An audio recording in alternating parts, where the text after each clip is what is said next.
नमस्कार मित्रांनो, आपल्या चॅनलमध्ये आपले सहर्ष स्वागत आहे.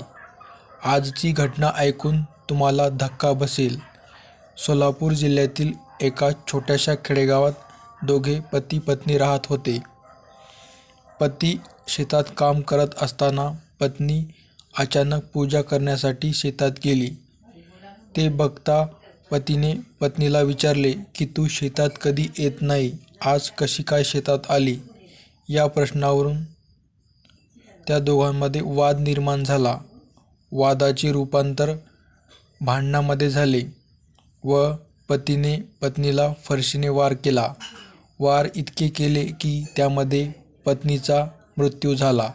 मृत्यू झाल्यानंतरही पती पत्नीवर वार करत होता. अद्याप या मारहाणीचे कारण समोर आले नाही. कारण समोर येताच आपल्याला कळवण्यात येईल. अशाच थरारक बातम्यांसाठी आपल्या चॅनलला सबस्क्राईब करा, लाईक करा, जेणेकरून तुम्हाला आपली सर्व खरी माहिती तुमच्यापर्यंत